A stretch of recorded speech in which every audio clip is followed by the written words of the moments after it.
didn't feel that the U.S. had the stomach to get involved with them.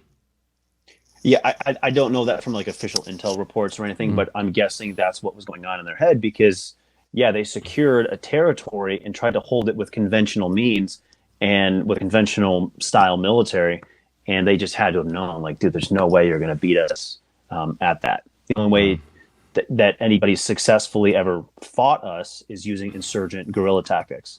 Right. That's the only way that's ever worked. Right. So how you became known to the general public? There was a video that was taken while you were in combat. You were behind a tank, and there was a shootout, and a lot of innocent people were killed. And you saved a father, I believe, and a little girl. I don't know if it was the daughter or not, but this video of you went viral, was seen by millions of people, and was the catalyst for your book and also your joint venture with Scott McEwen. How did that come to? Can you tell me a little bit about that incident and how it led to that?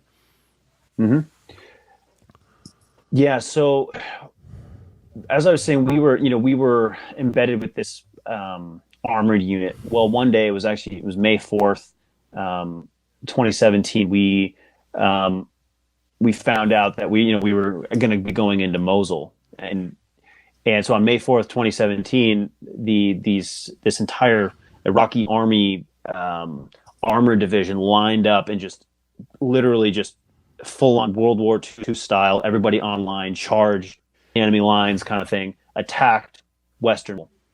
And when we got into the city, over the first 3 days in the city, we thought we were going to go out for about 3 hours, because that's usually how the Iraqis fought. They'd go out and fight for like 3 or 4 hours, stop for lunch, and not right. And take a break. Like, all right, let's go back. The next morning they'd get up, have some tea, like everybody good to go. All right, cool. So they go from 9 to noon every day, kind of thing. Wow, just like a way of life. I took a siesta, and then, are you ready to go, Ephraim? Let's go. I had my cookies, I had my tea. Let's go. That's exactly what was going on. Their thing was hookah, though. They're always sitting there smoking hookah. Okay. So they'd have like hookah bongs in their ovens. Wow, It's so funny. Wow. Yeah. So anyway, we thought we were going in. I thought it was going to be a 3-hour maneuver, as they would normally do. But it actually ended 3 straight days of constant fighting. Constant assaults into ISIS territory. ISIS was killing civilians as they were coming out. We were treating people around the clock, nonstop for the first 3 days. So during that time, May 4th through around May 4th, 5th, and 6th, 7th ish, that's actually when I had the idea to write a book. I was like, I realized I was witnessing history, because you also have to understand too, with the way that the war was being fought in Iraq against ISIS, was there were small groups of special operations guys embedded with different elements of the Iraqi army, but their orders were to stay 1,000 yards behind the actual fighting. Their job was not they were not there to fight. They were there to support, provide overwatch, call in airstrikes or whatever for the Iraqi military, talk with them about tactics, things like that. There was also a conventional army unit that was there as well. So I knew what was happening was history, but I also knew there were no like American press there, like, so that what was happening was going to be completely lost to the sands of history, to the sands of time. And that's it was like, I need to write a book about this. I need to write about this. And what was interesting, actually, during high school and even during my time in the military, I've always been fascinated with the art of writing. And so I'd read books on how to write books and countless blogs on how to write. And, so it was very interesting. I was like, oh, perfect. Here's a chance to write something. And so anyway, 30 days later, we were called to an area. They knew we had the Iraqis knew we had medical capabilities and stuff, so they called us to an area in Mosul, and there were a lot of civilians that were coming through who were escaping ISIS territory, and they were wounded. Many of them were, I guess, delirious. There's just this look in people's eyes where they just kind of like lost it, in shock, and dozens and dozens and dozens of people coming through. But then there were kids coming through who were wounded. There were women and old men. And I remember one girl in particular, we weren't sure what was happening. We thought that these were just random people kind of breaking out from ISIS, but we knew there was a big problem when this a Humvee, an Iraqi army Humvee pulled up, and we knew that there was somebody wounded in the vehicle. So I went to the back and I opened up the Humvee to look inside, and not in the seat directly in front of me, but on the other side of the vehicle, there was a little girl, maybe 7 years old, if that, in this bright teal, bluish green dress, and I could just see by the color of her face that she'd already lost too much blood, and she was sitting up straight, like she was just riding along. But I was like, oh, like I saw that, of course, and I just realized, like, oh, this is happening now. Whatever's going on, all these people that are breaking through, this is happening. Like, there's some sort of fight going on. There's like people are being attacked right now. And they pulled the girl out of the vehicle. They tried to do CPR on her, but she was already dead. She had lost way too much blood. But more and more people came through, and there was one man in particular. He came by. He was in shock, and he had two other women with him. And as soon as he saw us, there's maybe 3 or 4 Western guys, and he assumes we're American military. He doesn't know that we're just humanitarians, because we're carrying guns and we've got ammo and medical stuff on us. So to him, we look like soldiers. But anyway, he sees us. And he walks up to us, and as soon as he sees us, he just drops to the ground and starts crying. And our team leader, he actually caught the guy before he fell down, and the guy just starts weeping, and he's weeping, and he couldn't stand. He was just shaking, and he was. Our interpreter came up and talked to the guy and said, "Hey, hey, what's going on? What's he trying to say?" Because the guy was just deliriously screaming. Our interpreter told us, he said, ISIS just shot his 2 daughters in front of him. Oh my God. Wow. He said that they shot one of the girls and they blew her head off. And the guy was just weeping and so upset. And he kind of had this, he was finally able to let it out because he knew he was safe, because he saw us. But I just can't even imagine this. This is horrible. Oh man, it was horrible. But so we heard that story from that guy, and there's nothing we can do for him. Obviously, he wasn't hurt. Gave him some water and said, "Hey, sorry, man." And he continued on toward a refugee camp, just tears streaming down his face, just walking down this bombed out road. Why was ISIS attacking just innocent people? Well, the ISIS IG, they follow a form of extreme fundamentalist Islam, where one of the biggest sins is apostasy. So if you leave the religion, that's one of the biggest sins. And so when they saw people leaving the Islamic State, leaving the territory that they were controlling, they then had, I guess, according to their own twisted moral code, they had the go ahead then to kill those people because they were now apostates. But also on a tactical level, they were deterring other people from trying to run away, because they know that the U.S. airstrikes and the Iraqi army didn't want to kill civilians. And so they're essentially making the people stay around them, using them as shields, human shields. Yeah. Was this scene you're talking about? Was this the one that was picked up on the video that went viral on YouTube? No, so that was the next day. What happened was, so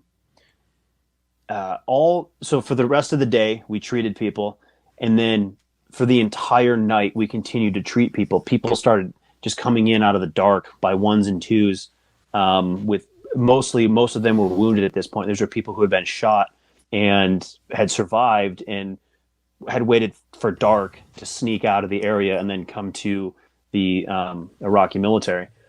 And so we spent the entire night. We'd sleep for a few minutes, just getting eaten alive by mosquitoes. And then an Iraqi soldier would come, he would always come tap me on the shoulder, wake me up, and I'd get the rest of the team up, and we'd go outside we'd put our red tactical lights on, and out of the dark, just these people would just start appearing with wounds, and they were screaming, and then we would treat them as best we could and evacuate them in our ambulance back to a proper medical facility.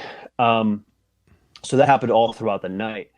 And even at this point, I didn't fully understand the full weight of what had happened. Mm-hmm. And so the next morning, the dawn comes, and we go down to sort of the end of this road that we're operating on. And end of this road, it's an intersection, and there's this 6-lane highway that went across where we were at. And when we got to the edge there, the Iraqi soldiers were like, "Hey, careful, careful! ISIS is right over there." And so when we looked into this highway, we started seeing bodies, one or two here and there, one or two here and there. These were freshly killed bodies. They weren't bloating or rotting or anything like that. So it means that they had just been killed within the last, 12 or 16 hours. And so we realized, all the people we saw yesterday, the story that man told us of the little girls of his daughters who were killed, that all happened just yesterday afternoon. And we got up in the buildings, we started surveying the scene, and we saw, just dozens and dozens and dozens of bodies scattered everywhere. There was, I remember there was a man in a wheelchair, an old man in a wheelchair, slumped over. He'd been executed while sitting in his wheelchair. There were just dozens of corpses of children and women and men. There was a baby who was maybe, 6 months old, if that. Its head had been bashed in. It wasn't shot. Terrific. The parents, I think the father had been killed. I think the father had been carrying the baby, and they had both been shot. And I think when they were shot, the baby fell into the rubble and cracked its head open because it was laying there between its parents.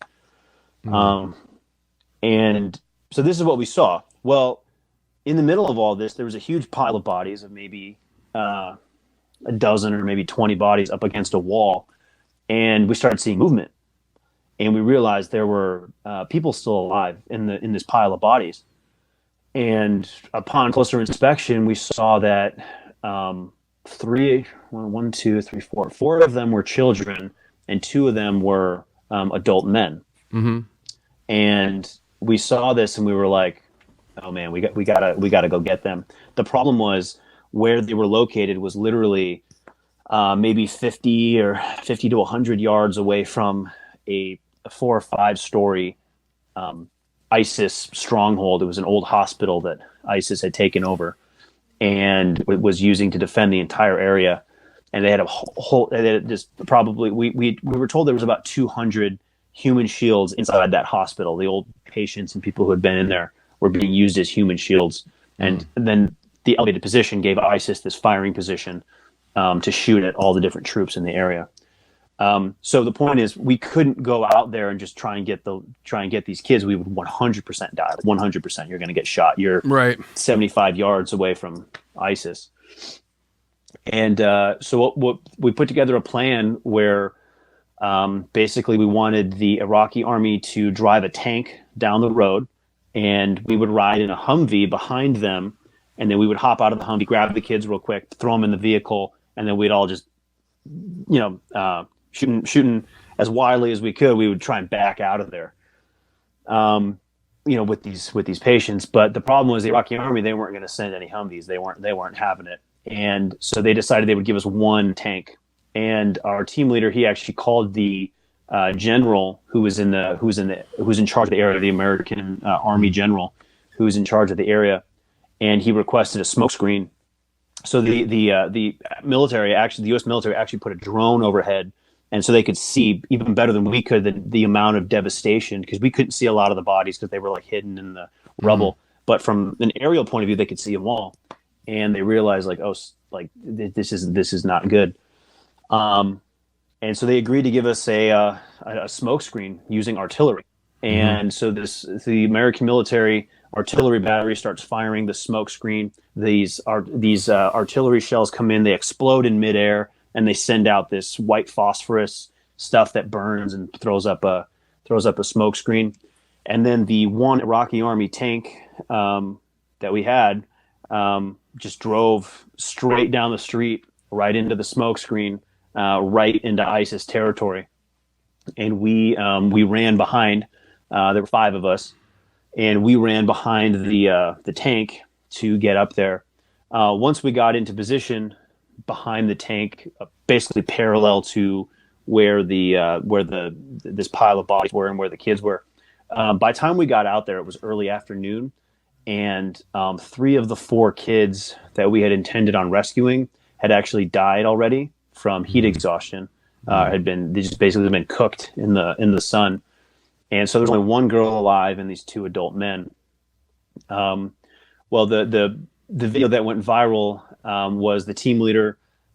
He ran out and grabbed the little girl, while myself and my buddy Sky Barkley, who's a former Marine, he and I, we jumped out behind the tank and laid down covering fire, like basically point blank, right into ISIS positions, which you can't see in the camera, but we were firing right into ISIS areas.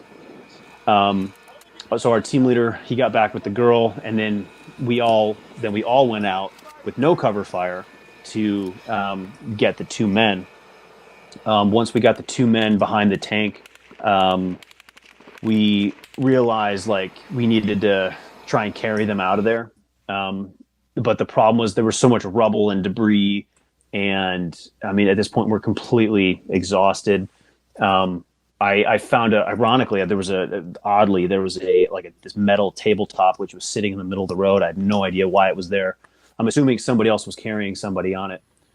But I put the guy that I was responsible for. He had been wounded multiple times, like in the shoulder and chest area. So I knew if I picked him up, he still had fresh blood. So I knew he would bleed out. So I threw him on this tabletop and started dragging the tabletop, myself and the interpreter. Wow. But what happened was the Iraqi army tank just started backing up, and we had no communication with it. We had no way to tell it to stop. We had no way to tell it to slow down or anything. It just started backing up. Right. And so as we're backing up, we're trying to stay ahead of it. But the guy that I was in charge of, trying to get out of there, he kept on slipping off of this tabletop. And so I screamed to one of the other guys to come and pull and also nobody from our team was returning fire at that point against ISIS, and the smoke was starting to dissipate. And so one of the other guys came over and he started pulling this tabletop thing. I tried to get the guy back on the table. Meanwhile, this tank is backing up on us. ISIS gunfire is coming in. And so at this point, ISIS is like, they're firing everything that they have at us. They don't know exactly where we're at, but they're just firing blindly into the smoke. They also started dropping mortars, which none of the video footage caught, but there was mortars dropping and explosions going off. And eventually this guy, he fell off the table, and I went over to him, and I couldn't get to him in time to pick him up and put him back on the table. So literally all I could do was grab him and roll him out of the way as this tank was backing up. It would have completely crushed him from toes all the way up to his head. So I moved him out of the way of the tank tread, and as soon as I moved him out of the way of the tank tread, he kind of like looked back up at me. He was on his back, and he looked up at me, basically seeing if I was going to come get him. But I knew that if I went on the side of the tank and went up there, I'd get shot. I knew it. Like I just looked at him. I was like, "Hey man, I'm sorry. I can't, I physically can't get you right now. If I come out there and try and get you, I will die." Right. I was just kicking off of everything. So yeah, I stepped back into position behind the tank, and this was also caught on video. I was just kind of walking backwards. I kind of stepped behind the tank, and I'm kind of in shock because I just had to make this decision basically to leave this guy to die. And I stepped back behind the tank, and out of nowhere, a burst of machine gun fire comes in, and my legs go out from underneath me. I feel a bullet go through my right calf, and I fell down right behind the tank. And I was sitting there kind of like in momentary shock, just kind of like looking at my leg. I knew I'd been shot. There was no like confusion there, but I wasn't sure if my bone had snapped or not. I wasn't sure if it hit my bone. So I kind of was just like looking at my leg for a split second, And you can see in the video, one of the guys, he started basically hitting me. He started pushing me like, dude, get up, get up, get up. And so I turn around, and sure enough, this tank is maybe about a second and a half away from running me over, and it's not stopping. So I popped back up. I had no other option, and luckily my bone wasn't hit, so I was able to walk on the wounded leg. And earlier in the day, when we were up in the buildings, we were looking at all the different bodies in the street. We saw two girls who fit the description of the man from the day before laying next to each other. And one of the girls had been shot in the back of the head, and the bullet had exited her face and blown her entire face off from her head down to her jaw. So where her face was, or it had used to be, was just a black mass of dried blood and flesh. Dude, I gotta stop you for a second. This is like one of the most intense stories I've ever heard before. I mean, I have anxiety. Just, I'm not making fun of it. I mean, it's really intense. It causes a lot of anxiety. But it's a crazy story, and I just can't believe what you had to endure while you were there. And I really appreciate that I just wanted to stop you for a second. You can continue. I just needed to interject for a second. I mean, what you were up against and the bravery, and it's obvious why you're a hero. And I just really appreciate that you're sharing the story. Well, I'm happy to talk about it. It's a bad situation, a bad day, a bad thing, but a little bit of life came out of it, and I feel it's my responsibility, having survived it, to tell the story and talk about what happened. So go back to what you were saying. So right after I got shot, I was walking backwards, throwing a tourniquet on my leg. I could see that the bullet had gone through. I could see that I had blood was coming from two different holes in my calf and running down my leg, and it was bright oxygenated blood. So I wasn't sure if I'd hit an artery or a vein or something. And so I was throwing but as I was throwing the tourniquet on, I was walking backwards, and I couldn't see obviously where I was going. And I ended up tripping over the body of that girl who had no face, the girl who had been shot. And I ended up tripping over her and looking straight down. I caught myself, but I was looking straight down at her face. She was right there. And, I just kept going backwards through the tourniquet on. We got down to the end of the street, and ISIS was still, shooting at us, and we had to cross back. We had to cross back across the 6-lane highway. But the problem was ISIS would 100% shoot whoever tried to cross that highway. And at this point, we were moving way too slow. Keep in mind, it's like 115, 120 degrees. The exhaust from the tank itself was literally burning the hair off of our hands because it was so hot. And I just been hit, and I started getting like really lightheaded. And I wasn't sure if it was from the heat or if it was just from the from the blood loss. I wasn't sure what was going on. And so when we got to the end of the street, we had to cross the 6-lane highway.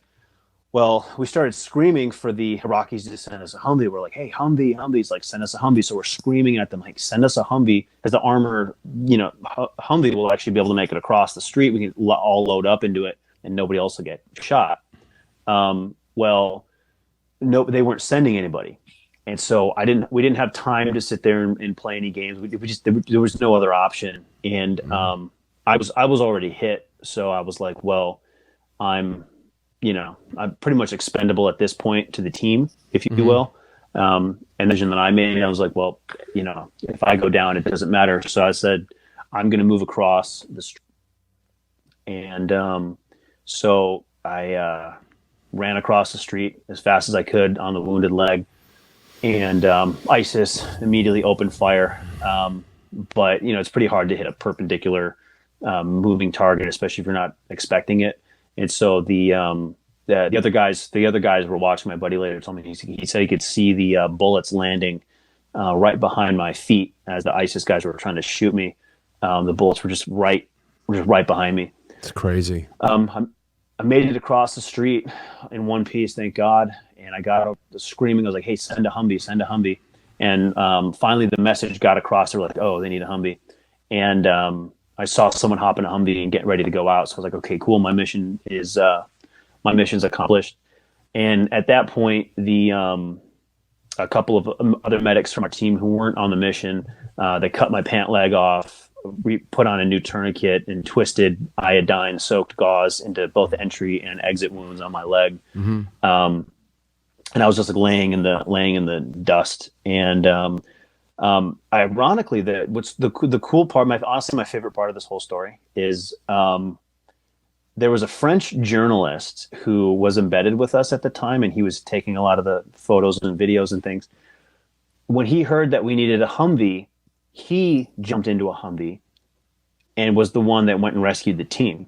So wow. This non-combatant, non-military, just there to observe, he jumped in a Humvee, after watching me get shot, drove straight out into the same area, loaded up the team, and drove them back to safety. And I'm like, I have absolutely the utmost respect for this guy. Was he the one that took the video of you getting shot, and the one that went viral? No. So the guy who was up close, we actually had a guy who was with us behind the tank. He was actually he was the one. We had a guy who was just happened to be holding a camera. His job was kind of to record, human rights atrocities and things like that. So he was always running around with a camera. And I honestly don't even know why he was behind the tank with us. He didn't really serve any purpose. So what did he? For whatever reason, he volunteered to go. And he was the one that posted the video? No. So what happened was after the rescue, several days later, there was actually a CNN film crew was in the city filming what was going on, and our team leader gave them the footage of the rescue, and they ended up playing it on CNN, and then ended up going on Fox and ABC and everywhere. Ended up just going freaking everywhere, and then all over the internet, and just millions and millions and millions of views of the whole shebang. But we didn't know that it had gone viral for several weeks. So I got back. So I was, my time was up there on the mission. But what was interesting was, we finished the mission, and I was actually taken to a bombed out mosque, which was the aid station at the time inside Mosul. I was taken there and worked on by some Iraqi army medics, and then driven back to Erbil in northern Iraq. And it's a safer area. And this is what led you to write the book after you came back? That's when I started writing the book. I'd already made the decision to write the book weeks earlier. So the rescue actually had nothing, contrary to popular belief, the rescue had absolutely nothing to do with my decision to write the book. I had already intended on doing it a month earlier.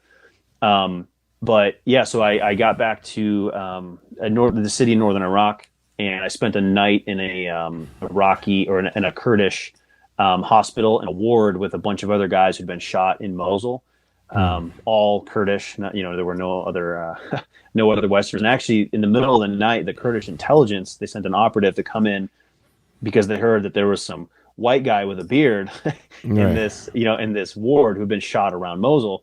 And the only white guys with beards that weren't American military in the area were ISIS fighters. And so they were coming to check me out and see, like, hey, what's up with this guy? Is he in ISIS?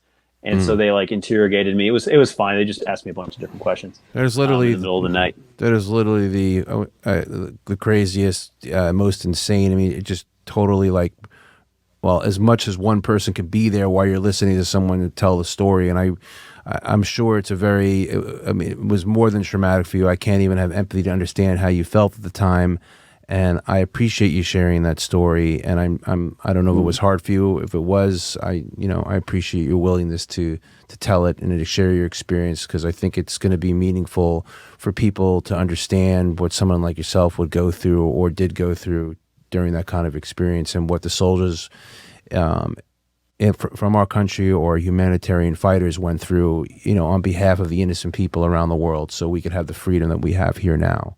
And I just really want to thank you for sharing that story. It really means a lot to me. Thank you. Of course. Yeah. Thank you for giving me the opportunity to tell it. Yeah. What are you? It's cathartic for me. Yeah. No. It's. Hey, man, talking's better than drinking. Yeah, Yeah, that's so true. What are you doing with yourself? What are you doing with yourself these days now that you're back Yeah. into the around the I don't know, where do you live now? You said Wisconsin? Yeah, so I'm in the process of moving out to San Diego, but right now I'm in Wisconsin visiting family for the holidays. Mm. Yeah, so right now, I got back from Iraq. I wrote a book. I wrote the book City of Death with Mm. City of Death: Humanitarian Warriors in the Battle of Mosul with Scott McEwen, who wrote Mm-hmm. American Sniper. Mm. And actually, right now, I run my own humanitarian organization called Stronghold Rescue and Relief. And what we do is we take former military guys and we go into conflict areas. And our mission is a little bit different. What we do is we go in and we teach them basically how to defend themselves. So finally, years after having visited Thailand and looking at Burma and saying like, man, I wish I could go do something. Now I am.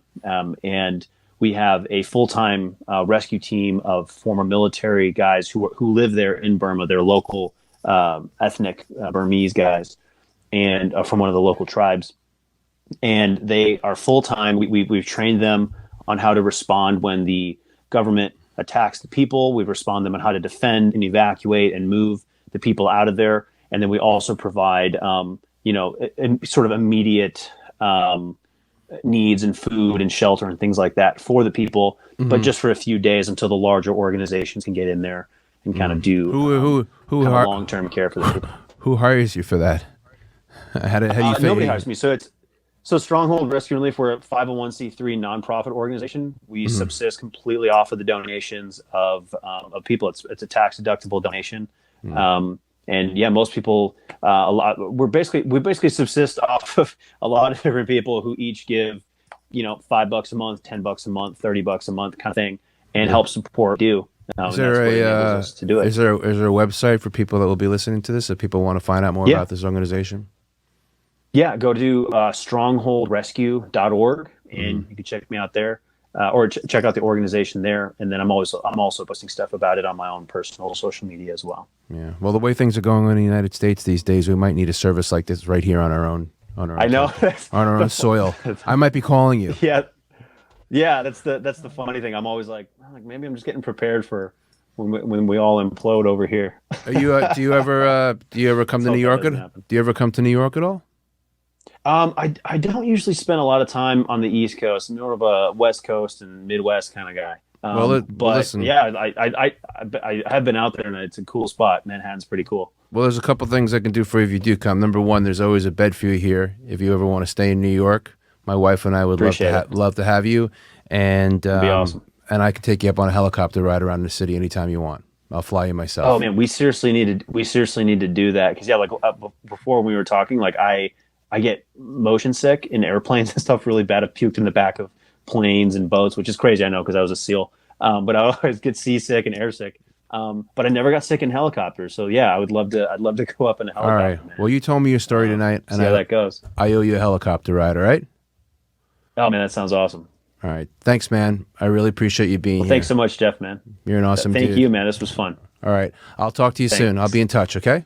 All right. Good night. All right. Sounds good. Thank you. Bye-bye. Bye.